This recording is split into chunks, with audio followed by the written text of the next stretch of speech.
Hello friends, welcome to this new episode. और इस episode में हमने गॉस लॉ के बारे में अभी तक जो भी पढ़ा हम उसका एप्लीकेशन करना शुरू करते हैं इस एपिसोड में। तो सबसे पहले हम एक चार्ज्ड आइसोलेटेड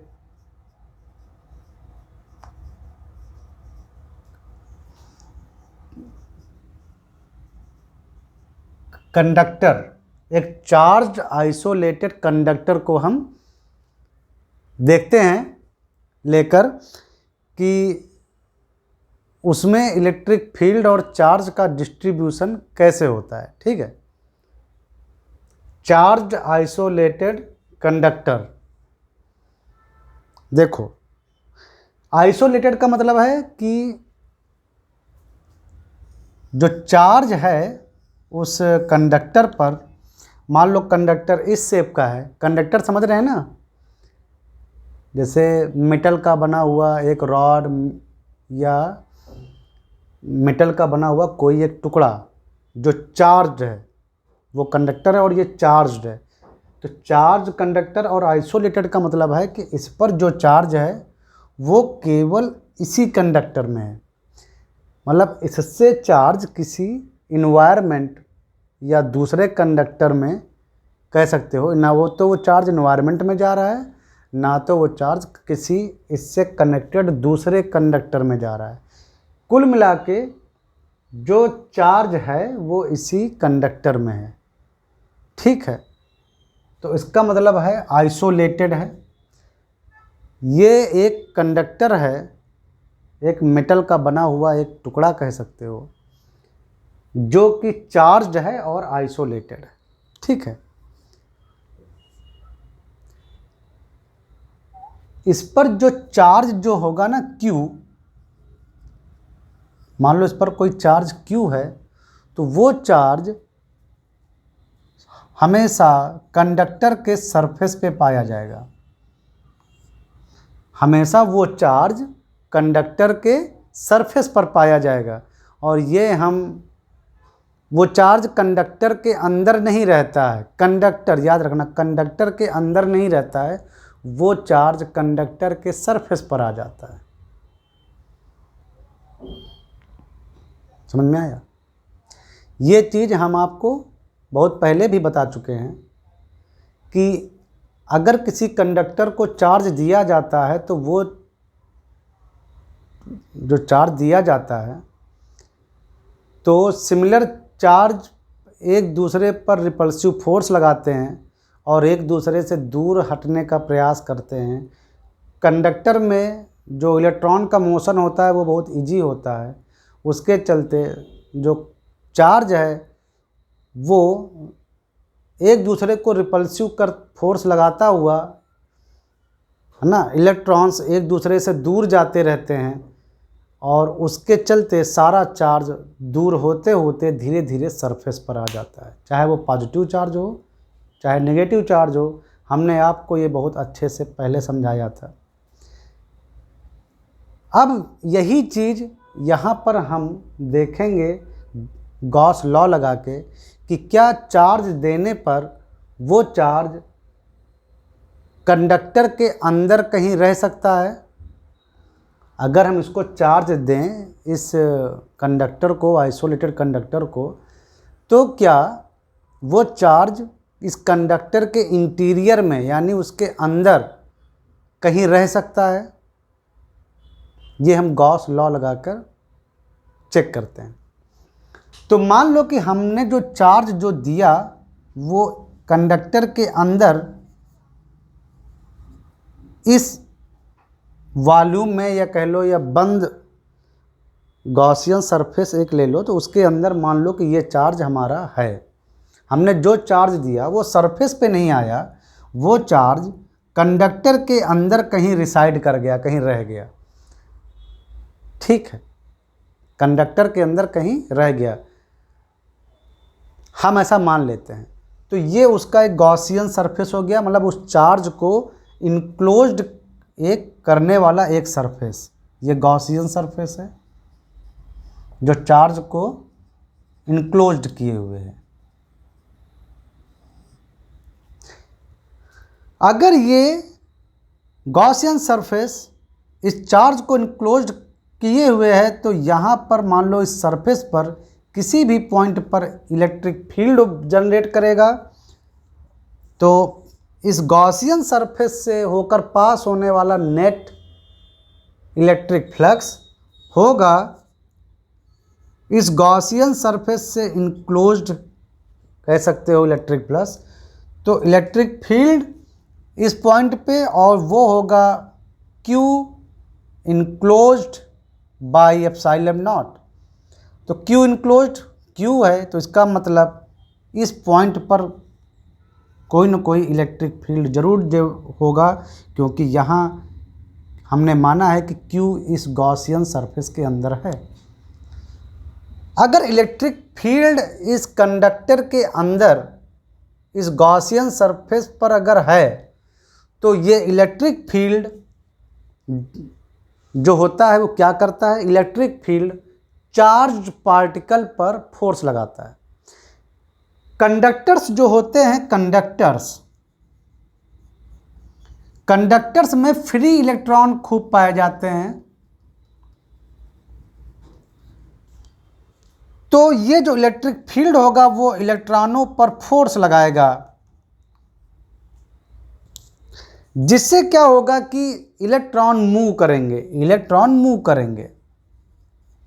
इलेक्ट्रॉनों के मूव करने से क्या पैदा होती, करंट। इलेक्ट्रॉनों के मूव होने से करंट पैदा होती है। तो जब तक ये चार्ज इस कंडक्टर में, यानी अगर अंदर मौजूद रहेगा, कंडक्टर के अंदर मौजूद रहेगा, ये जो चार्ज है ये अगर कंडक्टर के इनसाइड मौजूद रहेगा जब तक, तब तक करंट बहती रहेगी, उस गॉसियन सरफेस पर करंट बहती रहेगी।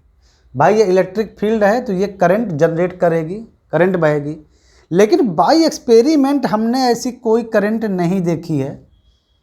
अगर एक्सपेरिमेंट किया गया तो अगर किसी कंडक्टर को रियल में कोई चार्ज दिया जाए तो उसके इंटीरियर में कोई करंट नहीं मिलती है, कोई करंट ऑब्जर्व नहीं होती है। अगर चार्ज अंदर रह गया कंडक्टर के तो करंट पैदा होनी चाहिए, लेकिन रियल में ऐसी करंट पैदा नहीं होती है। इसका मतलब ये चार्ज कंडक्टर के इनसाइड में नहीं रह सकता। ये चार्ज कंडक्टर के इनसाइड में, अगर सॉलिड कंडक्टर है जैसे मेटल की रॉड है या सॉलिड मेटल का स्फेयर है, गोला, तो अगर उसको आप चार्ज देंगे तो वो चार्ज मेटल के अंदर नहीं रह सकता है। क्योंकि चार्ज मेटल के अंदर रहने का मतलब है कि इलेक्ट्रिक इनसाइड, मेटल के इनसाइड इलेक्ट्रिक फील्ड पैदा होना, और वो इलेक्ट्रिक फील्ड करंट पैदा कर देगा, क्योंकि कंडक्टर्स में फ्री इलेक्ट्रॉन्स होते हैं तो वो उनको अलाइन करके करंट पैदा कर देगा। लेकिन ऐसी करंट हमको नहीं मिलती है। ये इलेक्ट्रोस्टैटिक कंडीशन हमको जो गेन होती है वो हम देखते हैं कि चार्ज देने पर कंडक्टर एक इलेक्ट्रोस्टैटिक, मतलब जहाँ पर चार्ज फ्लो नहीं हो रहे हैं, चार्ज स्टेबल होते हैं, ऐसी कंडीशन होती है, चार्ज फ्लो नहीं होते हैं। तो इसका मतलब कि दिया गया चार्ज कंडक्टर को दिया गया चार्ज कंडक्टर के इनसाइड रिसाइड नहीं कर सकता, वो उसके सरफेस पे आ जाता है, वो उसके सरफेस पे आ जाता है। समझ में आया? तो आप किसी भी मेटल के टुकड़े को या मेटल के गोले को, सॉलिड गोले को अगर आप चार्ज देंगे तो वो चार्ज उसके सरफेस पे आ जाता है, कंडक्टर के इनसाइड रिसाइड नहीं कर पाएगा, वो बाहर आ जाएगा। सेकेंड चीज,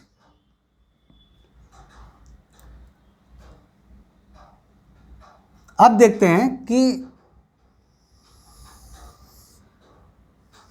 कोई कंडक्टर है, मान लो ये कंडक्टर है, ये सॉलिड मेटल का एक स्फेयर है,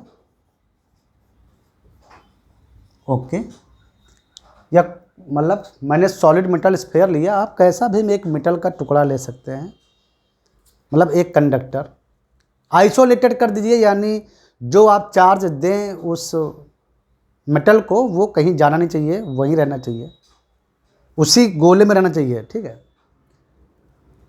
उसका इलेक्ट्रिकली कनेक्शन बाहर से नहीं होना चाहिए।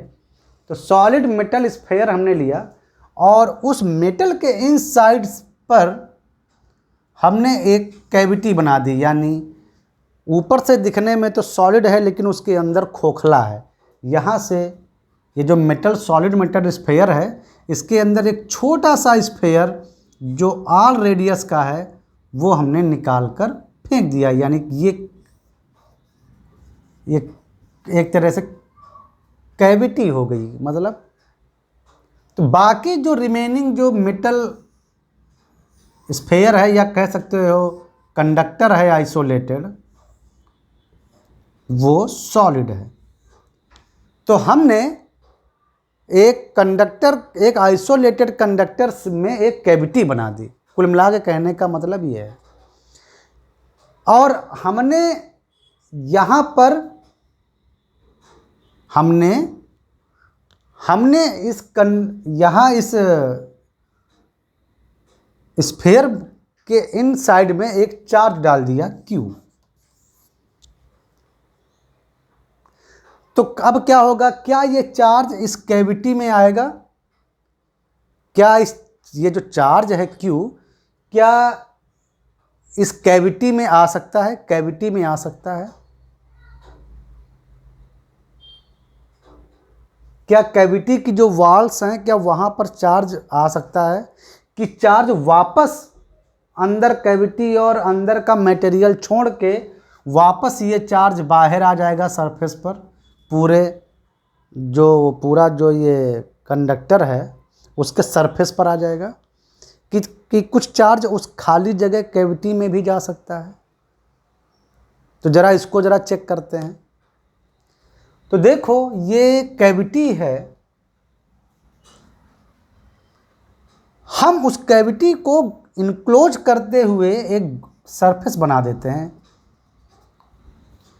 हम उस कैविटी को इनक्लोज करते हुए एक सरफेस बनाएंगे जो बाकी जो कंडक्टर का जो मेटल है इनसाइड उसमें भी वो मतलब उसका पार्ट है।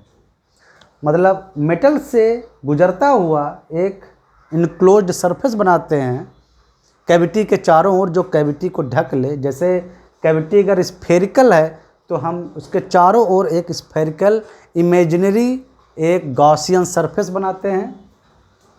ये हमारा गॉसियन सरफेस की तरह काम करेगा।